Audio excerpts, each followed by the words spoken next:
Table of Contents Forward Chapter 1, Physical Wellness Chapter 2, Emotional Wellness Chapter 3, Spiritual Wellness Chapter 4, Mind Wellness Chapter 5, How Are You Spending Your Time Chapter 6, Steps to Getting into a Flow Chapter 7, Ease the Stress Chapter 8, Stay on Track Wrapping Up -3. Forward Our 4 quadrants of life, the spiritual, mental, emotional and physical, function as one permeating and cooperative scheme. These quadrants differ in vibration level, and most individuals may only realize the physical. What bears on one quadrant affects the others, and being cognizant of how this occurs will help a good deal in accomplishing a wholesome balance. On the physical level, viruses and microbes are still not the true cause, but the deficiency of suitable nutrition and exercise that enables our bodies to be resistant to them. Viruses and microbes are in and around us day in and day out, even in healthy individuals. So how do we better treat this composite and intricate holistic system, body, in which we live? It apparently calls for more than a quick crash program. You're likely already doing a lot of things to help. The fact that you're reading this means that you're taking steps in being responsible for your own health and not forever waiting for something to go wrong and then expecting your physician to repair you. This isn't to say that you shouldn't see a physician when you're not well. They supply a critical and merciful service most of the time, and attempting to do altogether without them may be a calamitous error. That being stated, much of modernistic Western medicine doesn't take a holistic approach to wellness but centers on symptomatic alleviation. To balance physical fitness with all the additional matters we have going in our lives, a lot of us favor getting away with the minimal possible to keep healthy. That sum may really be quite a bit less than many might think. But a nonchalant walk isn't going to do it. -4. Emotional maturity and emotional health are not your daily school subjects, but they're vital for personal welfare and the health of our communities, let alone world peace. Our damaging emotions are not simple to deal with once they've progressed. Positive emotions are crucial in being who we truly are, fantastic spiritual beings full of vim, passion and exuberance. The spiritual path or activity you pursue is something only you ought to choose, regardless of what religion you were born or baptized into. A few individuals who have become disenchanted with Orthodox religion discover that going fishing or walking in nature is the better way to have a spiritual experience. The human mind is often looked upon as man's primary advantage or asset over the rest of the life figures on Earth. But occasionally it may be our greatest hindrance. The thoughts that infiltrate our minds are not inevitably an integral part of our true identity. Just as your thoughts get out into the world like ripples on the water, so other people may inadvertently pick up on them. Balancing the 4 quadrants of life. Discover how you can master the essentials of leading a balanced life. -5. Chapter 1, Physical Wellness Synopsis. The definition of wellness as a spectrum. An individual becomes aware of, and makes sound choices toward the quest of physical, emotional, spiritual, social, and rational wholeness through an intricate process. Here are additional views on the spectrum of what is physical health: cognizance of the body's real identity, depth of feelings, stress patterns, reactions, balance and harmony. Honoring your body's own singularity and diverseness. Engaging in patterns that move you toward a higher level of wellness. Bettered cardiovascular, flexibility, strength capacity. Bettered knowledge about functional nutrition. Wellness is an interactive procedure of becoming cognizant of and exercising sound choices to produce a more successful and equilibrated lifestyle. Physical health isn't acquired overnight, it's cultivated over time. You must value and appreciate the relationship between good nutrition and the performance of the body. Physical health is a choice. Yours. I personally trust that each person has the working capacity and duty to take the needed steps of bettering their physical wellness. -6. Our body's physical health involves understanding that eating well, physical exertion, and healthy lifestyle selections are crucial, that arriving at healthy lifestyle choices now will bear upon how you feel tomorrow, how long you live, and maybe more significantly the quality of your life. What would you believe to be your most treasured possession? Your house? Auto? Antique collection? What about your body? It's certainly your most treasured possession, as without it, you would not be here. How well do you treat your body? Do you work out daily, eat healthy foods, consume adequate water, and get enough rest? Don't fret, I'm not going to turn this into a big soapbox speech, as I've been just as guilty of not providing my body the care and tending it merits. The bulk of us are. We live in a time of elevated tension, quick pace, and abundant fast foods. For those of us who simply need to walk a couple of steps from our desk to the kitchen, the enticement for snacking is even larger. Who has time to work out and fix balanced meals? All the same, it's crucial to understand that disregarding our physical welfare may deeply affect us mentally and spiritually. The mind-body, spirit-emotions association is strong. If we disregard one area, the others will suffer likewise. The goal ought to be to accomplish a nice, even balance between all four. I'm learning that it's not as difficult as it seems. It simply takes a bit of effort. -7. My greatest error over the past numerous years was trusting that suitable care of my body would take a monolithic amount of time. I'm too engaged to work out. I don't have time to fix proper meals, I'll just pick up something fast. I've too much to do, so I can't catch a full night's rest. But by dodging my physical welfare, I discovered myself unable to be as productive and effective in other areas. I had little vitality, I couldn't center, and normally felt rotten day in and day out. Treating our bodies doesn't have to take much time. In fact, by centering more care on my physical health of late, I'd venture to say that I'm acquiring time, as my focus and vitality level are so much fuller, and I get a lot more done during the day. I likewise rest better at night, a different bonus. You may be inquiring just how much time and work is called for? Here are the things I've been executing for myself of late. Workout, for me that was the greatest obstruction, as I tend to get lazy. When I sit down at my desk, I'm pasted to it all day.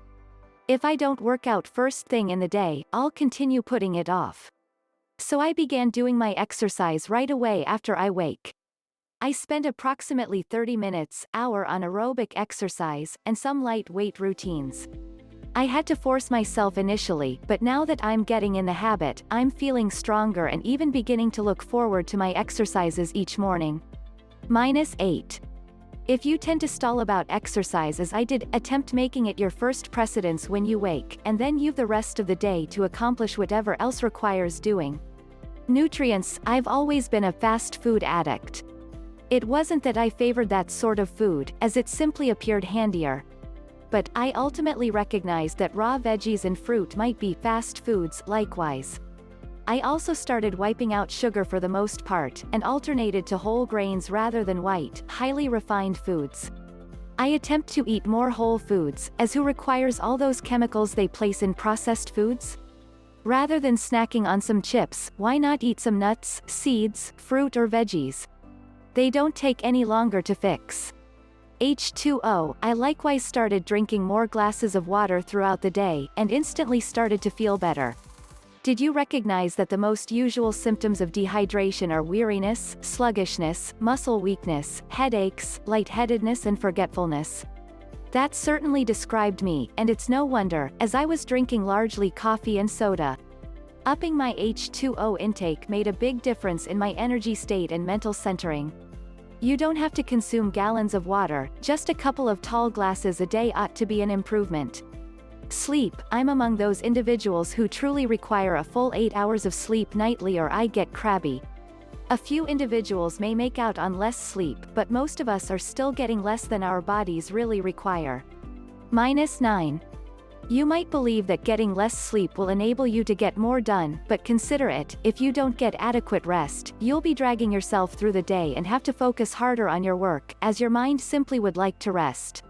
But if you commit a full 8 hours, or however much you personally require, to sleep, you'll feel much more industrious and centered during the day, and be able to achieve even as much, if not more.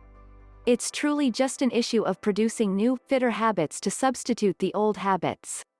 Sure, exercise does take up some time, but once again, it may make such a big difference in your energy level. Establish time. We need to make an attempt to treasure our beautiful bodies, as we only get one. They genuinely are our most treasured possession, and if we don't cherish them, who else will? 10. Chapter 2, Emotional Wellness Synopsis. How you meet the challenges of today will to some extent influence your future life. Acquiring the skills required to address emotional wellness will provide you a basis of mental and emotional health. Emotional wellness has many facets. Put plainly, it's based on self-esteem, how you feel about yourself, and behavior that's appropriate and sound. Somebody who's emotionally fit, comprehends and adjusts to change, manages stress, has a confident self-concept, has the power to love and treasure others, can act independently to meet his or her own requirements. Everybody, including individuals who are emotionally fit, have troubles. Emotionally fit individuals are able to adapt to and solve issues, and in doing so they help other people as well as themselves to acquire gratification out of life. 11. What is stress? Our emotion. Stress is a mental, emotional, physical, and often behavioral reaction to a broad assortment of stimuli. Different from popular belief, stress isn't inevitably induced by an acutely troubling event. The term really refers to requirements placed on you by day-to-day experiences that result in your body's energizing itself physiologically to meet those requirements. Stress isn't innately negative or positive. What ascertains whether an event, stressor, is negative or positive is your rendition. The meaning of this point is that you are able to command your view of events, though not inevitably the events themselves, and thereby control tension. Stress demands, whatever their value, start an arousal of the brain and body. That rousing, if drawn out, may tire out and hurt a person to the point of distress, dysfunction, and disease. Consider an analogy from physics and engineering. Stress in these fields entails strain or pressure put on a system. With some tension, the system adapts or alters somewhat, occasionally getting stronger. With more stress, the system gets to the point where it will break. Humankind reacts likewise. Tension is an unavoidable component of living. To be alive is to go through the joys and thwarting of stress. Some stress is beneficial for us, the alleged spice of life. Other stress, like a poor grade on a test, may be either adverse, if you see it in a purely negative way, or a value, if it serves as a motivator for you to acquire more beneficial. 12. Study habits. Since tension is unavoidable, it's crucial to learn to live with it and make it work for you. A lot of individuals erroneously believe it's a sign of weakness or failure to accept that they experience stress. Issues arise when we don't realize that tension is inducing common difficulties and that it may successfully be handled. Does everybody respond to tension the same way? There are big individual fluctuations in how individuals comprehend and react to stress. A few individuals seem to flourish on deadlines, other people get nervous. How the body and brain respond to a given stressor is different for each individual. A bit much stress, however, understandably results in too much stimulation and eventual dysfunction. Tension is more than an obscure incident. It's the product of a lot of facets of your lifestyle and surroundings. To cut down or handle stress and its possibly damaging effects, you are able to alter numerous aspects of your lifestyle. You are able to do this by acquiring methods to reduce external stress, to handle your own inner causes of stress, and to manage acute stress. What are the perils of not curbing stress? Persistent stress puts a weight on the body and the brain that may result in your not doing your best. If the tension goes unrecognized and dissonant, it may wear you out and induce assorted physical and emotional symptoms that you might blame on other origins. It may 13. Result in your getting physically ill or even suffering an emotional breakdown. As your body's ability to live with stress isn't inexhaustible, there's a point at which you get to exhaustion. If your body can't do away with stress or handle it in a favorable way, the system is overcharged and exhaustion is inevitable. If you go through a stressor, whether it's the physical stress of being stuck in a snowstorm or the emotional tension of breaking up with a close acquaintance, your body unconsciously starts an involved set of physiological reactions called the fight or flight response.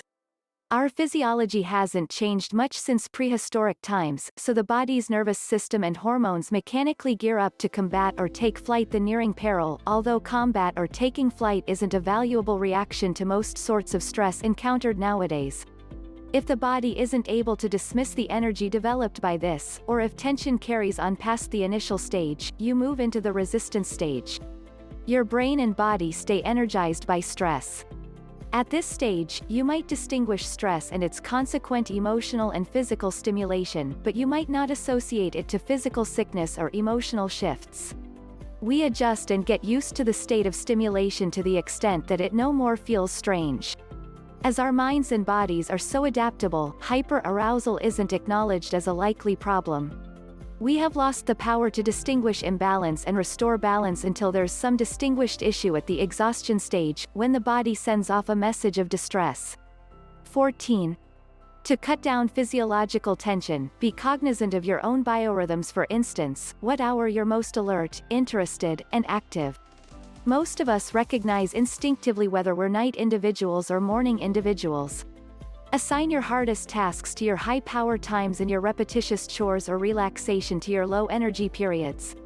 You might not have recognized that there are substances in what you regularly consume and drink that bring about dietary stress.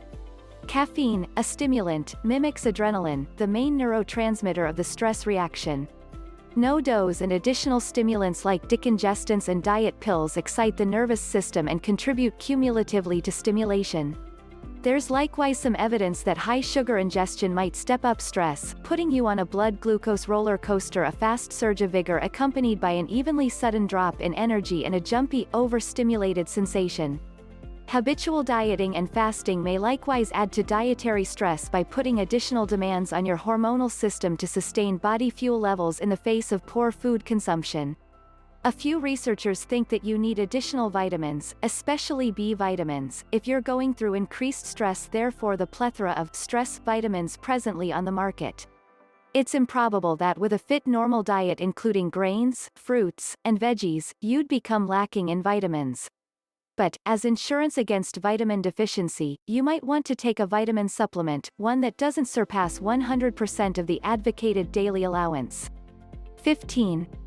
Exercising is an effective way of bringing out the energy generated by stress, which is far fitter than letting it develop inside and produce uncomfortable pressure. Exercise of any sort releases the extra adrenaline rendered by the stress reaction. Exercise likewise produces endorphins, natural pain relievers and euphoric chemicals that help you feel at ease and energized after a workout. A lot of individuals utilize exercise as their principal stress reducer. Aerobics for 20 or more minutes a day seems to be the most helpful in clearing the stress response. Dancing, weightlifting, and walking may likewise work if you like them. Breathing processes and exercises have been utilized for centuries to quiet and center the body.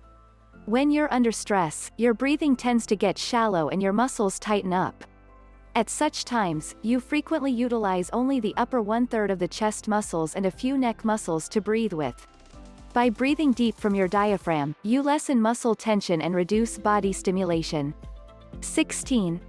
Chapter 3, Spiritual Wellness Synopsis. Spiritual wellness refers to mixing our beliefs and values with our actions. A purposefulness, direction, and awareness are crucial. Realizing what values, rights, and obligations take some thought and discussion. The first step in developing values in spiritual wellness is to analyze your own values: respect, honesty, human life, loved ones, education, religion, health, riches, community service, and diverseness.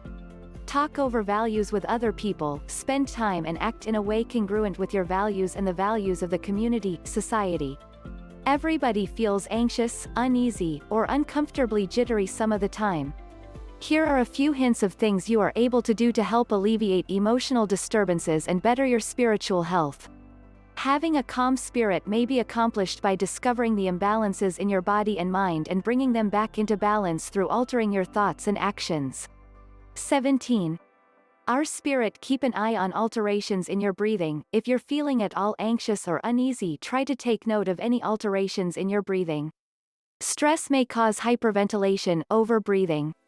Calm any rapid-paced breaths by substituting them with constant and slow breaths. A daily meditation recitation is helpful for sustaining healthy breathing and is likewise a great preventative measure for reducing anxieties. A mantra you can use is this: after every deep cleansing breath, I expel negative thoughts and sadness. With each following inhale, I accept positive views and happiness to fill the entireness of my body and spirit. I'm filled with optimism and happiness.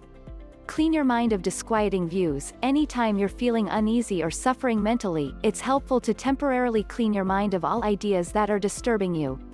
It's plainly not healthy to center on your troubles 24/7. Guided visualizations are first-class mental escapes that may help you to flip your focus away from anything that's disturbing you. See yourself in a special dream episode where you are able to unwind and recover your coping skills.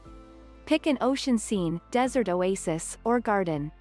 Baby your mind, body and spirit, withdraw yourself from the bedlam and give yourself some quality solitary time. Lock yourself in the bath and take that much required soak in the tub. A bubble bath is your ticket to peace of mind. Savoring a regenerating soak is merely one of a lot of ways you are able to baby yourself. Attempt taking a walk in the park, or getting comfy on the sofa and enjoying an entertaining book. 18. Get your head together prior to reacting. Everybody has made the error of being extraordinarily reactive at one time or another. We intensify our struggles by reacting without acquiring all the facts first off. When it appears that the whole world is against you and you feel like going off the deep end right away, hold off. The situation impending likely does call for a reaction of some sort, but please relax your reaction. You'll address a stressful situation in a less agitated state, and come to a solution earlier if you take time to amply assess the situation. Get your head together before you decide on a reaction. Maintain your distance from other people. You might need to step backwards and get a little distance between yourself and anybody who's making you feel uneasy. It's crucial to back away from other people when you're feeling deluged so that you're able to reserve your energies. Holding protective boundaries in place may likewise give you another perspective in order to assist you to more fully comprehend and better meet difficult spots. Stay a concerned parent to your inner child. Frequently when we, as grown-ups, are going through situations that make us feel uneasy or weak, our thoughts will address memories from our childhoods when we underwent fear or solitude. When youngsters feel little and lost, they look to their parents or protector for security. Take a minute to be a warm and loving parent to your inner youngster. Let her, or him, know that you'll get the two of you through this rocky period. Give yourself an embrace. Don't feel goofy. You know you wish to, go on, simply do it. Quiet that damaging voice within your head. Woefully, we may be our own worst foes. Don't chew out yourself for not being able to meet your goals or coming up short in some manner. You're doing the most. 19. You are able to. Just loosen up. Reject listening to that damaging voice within your head that states you're not great enough. Decide to transform any shrewish words into kudos for those matters that you've achieved. You're doing simply very well. Affirm yourself each day. You're great.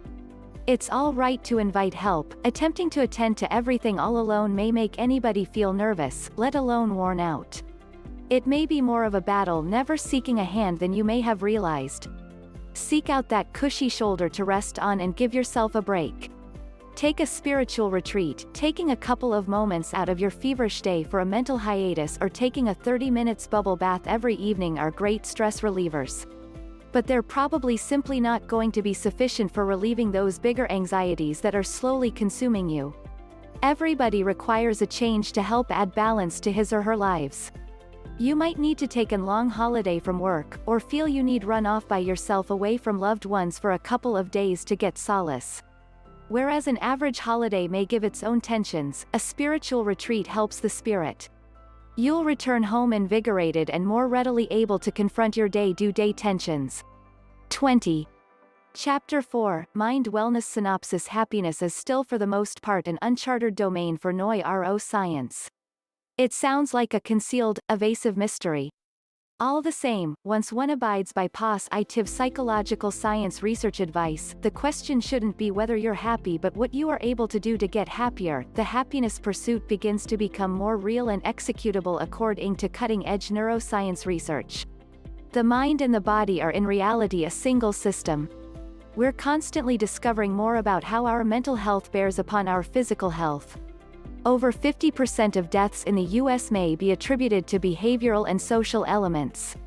Moreover, recent research furnishes evidence that stresses that impact the brain may hurt the body at the cellular and molecular level and decrease a person's health and caliber of life. But the research likewise states that maintaining a favorable state of mind may help an individual defeat some of these stress effects, fight disease better and in the final analysis delay demise. 21. Brain wellness. According to cutting-edge scientific intellect, what we experience as mind, our frontal lobe cognizance, comes from the physical brain. Therefore, whenever we wish to fine-tune our minds, we ought to begin by comprehending and training our brains. A really crucial fact to value: every brain is unparalleled, as it reflects our singular lifetime experiences. Men of science have already shown how even grown-up brains hold a significant ability to continually bring forth fresh neurons and virtually rewire themselves. So, each of us is unparalleled, with our own ambitions, emotional druthers, capabilities, and each of us in continually in flux. A potent concept to remind ourselves, you may become happier, means that you are the only individual who may take action and assess what works for you. And you implies the mind that comes forth from your own, really personal, unparalleled, and perpetually evolving brain, which solely you may train. Each man may, if he so wants, becomes the sculptor of his own mind. Each of us has vast potential. But, just like Michelangelo's David didn't spontaneously come along unexpectedly one day, getting happier calls for attention, aim, and literal practice. Each moment, you decide what to pay attention to. You are able to center on the negative and thereby discipline your brain to center on the negative. You are able to decide to watch television 5 hours in a row, thereby grooming your brain to become an inactive watcher of events. Or you are able to do the reverse. Attention works outwards 22. And inwards, you are able to pay attention to your own meaningful emotions or attempt to dismiss them. A lot of times, we're not cognizant of the selections we're truly making and their significances, so practices like mindfulness meditation may help. Our frontal lobes help us to comprehend our surroundings, arrange goals, and define techniques to achieve our goals. Perform those techniques well. Getting happier is as noble an endeavor as our training and professional careers, or our efforts to be healthy and thin by exercising our bodies. Our brains are compiled of billions of neurons, each of which may have thousands of connections to additional neurons. Anything you accomplish in life is going to trigger a particular configuration of neurons. Envision 1 million neurons discharging at the same time once you order your next coffee. Now, the more coffee you order, the more those neurons will fire collectively, and consequently the more they'll wire together, signifying that the associations between them get, literally, stronger, which then produces automatic-like behaviors. For instance, attempt this experiment, quickly. Say aloud the color you see in each word in the image on the right. Do not merely read the word. Hard, isn't it? Well, that's because, for a lot of years, you've disciplined your brain to read words. You are able to likewise decide to train your brain to state 23. The color with attention, aim, and practice. This point has a tremendous significance, whatever we do in life as, in application, training our minds. How do you wish to train your mind next? Being pleased is subjective. No scientist may look at you, read some machine, and take a happiness measurement. However, there are means to assess and train being more pleased. For instance, tension and anxiousness are key obstructions to felicity. Treasuring the nice things about life frequently and formulating positive emotions are cardinal allies. Captivating research is indicating how emotional self-regulation occurs, helping all of us distinguish those states as they occur: tension, anxiousness, gratitude, and favorable emotions, and let us step in and influence our reaction as we want. A few of the brightest applications are biofeedback plans that evaluate body variables, affording you good visual feedback instantly on your level of tension, meditation, and cognitive therapy. Consider an extreme illustration. We likely all would agree that, if you happen to have non-rational fear of bugs, abruptly facing a bug wouldn't be among the happiest instants in your life. Scientists have noted how the fright induced by watching film clips portraying bugs was correlated with substantial activating of specific brain regions. Once tripped, these trigger particular body responses like the fight or flight reaction. After retraining was done, however, watching the same bug movies didn't fire activation of those regions. Those people were able to train their minds and managed to cut down the brain reaction that 24 commonly sparks automatic stress reactions.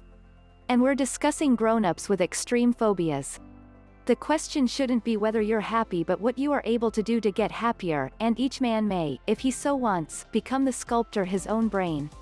In short, you are able to train your mind to get happier. Which brings us back around to you. What are you executing now to train your more pleased muscle? 25. Chapter 5, How are you spending your time? Synopsis. I experienced a glaring flash of the obvious the other day. I recognized how come I'd been lagging on my commitments and feeling more stressed. I had fallen for the enticement of the pressing important and been giving chase to bright baubles of fake productivity. And it was not because I didn't have adequate time, though that would have been a commodious and irresponsible excuse. It was because rather than directing my schedule, I'd let myself be directed by it. 26. What's really important? Do you ever feel like you are caught up in doing, but not certain if you're doing what you ought to be doing? It's chilling to think we may be throwing all our time and vitality into going up a ladder, simply to discover at the top it's been leaning against the wrong wall. As luck would have it for me, I have a technique I've utilized throughout the years to help me figure out what I should be doing, quickly. The pressing is not all of the time crucial. If you discover your life whirling out of control, you have to understand 4 crucial areas and why they're crucial.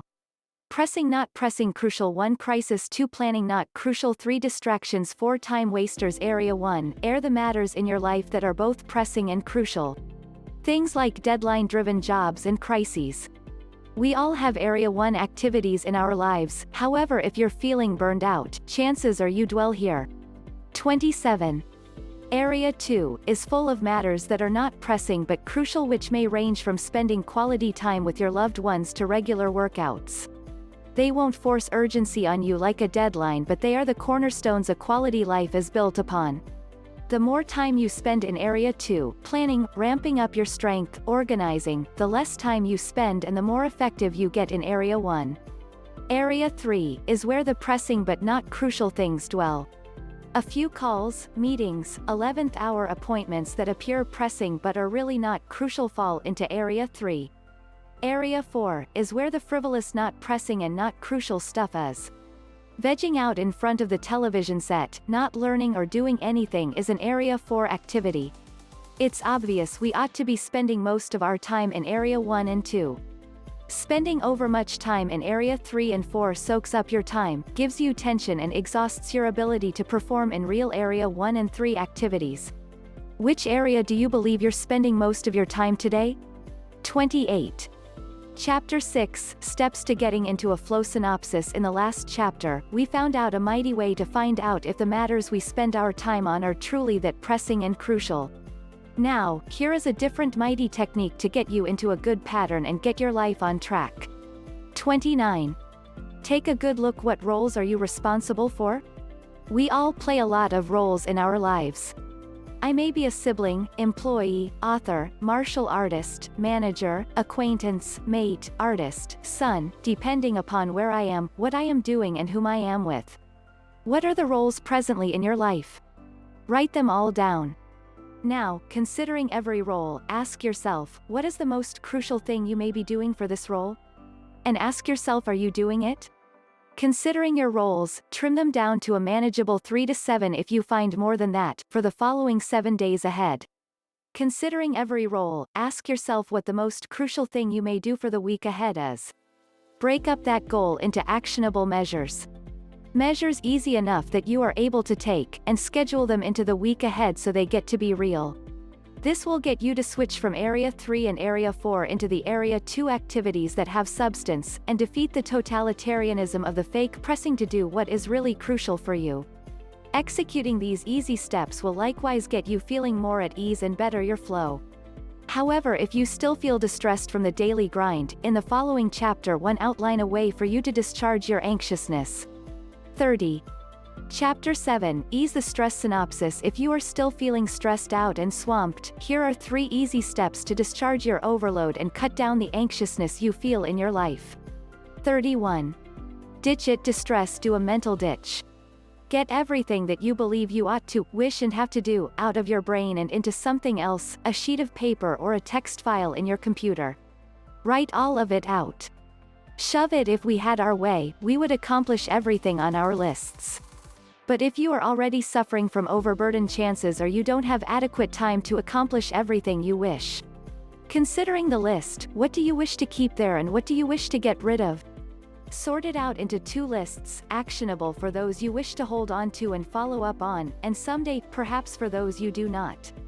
And then, be as choosy as you are able to. Which are the high-leverage, crucial and worthwhile undertakings you wish to keep in your life? Do it considering the actionable list. Which are the most crucial and worthwhile tasks to follow up on in the coming week? Schedule them in and make them tangible.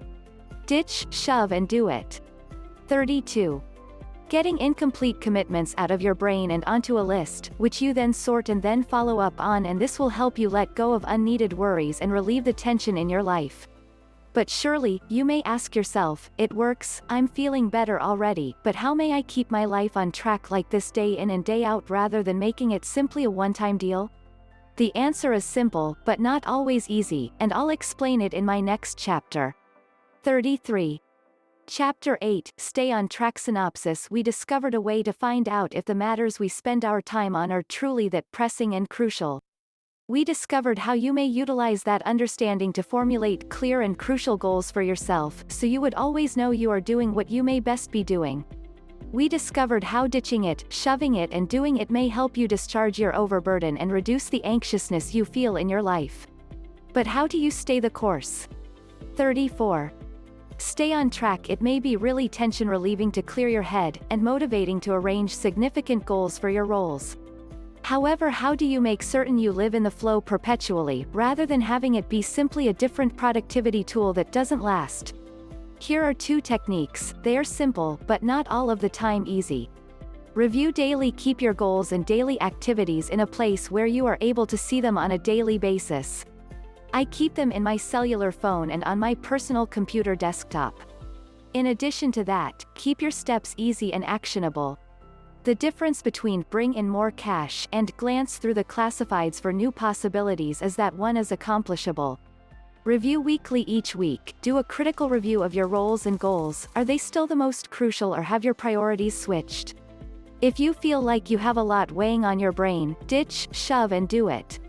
These 2 steps are simple, but not always easy, as they call for consistent action. The only tangible peace of mind is in recognizing that day to day, you are taking steps toward what's crucial to you, and that takes a steady review of where you are and where you wish to go. 35. Wrapping up. Total well-being involves balancing your mind, body, emotions and spirit. This won't only supercharge your mood, but it may likewise help your body heal itself. Just making sure to take a few moments throughout the day to unite these 4 areas may provide peace and happiness to all facets of our lives.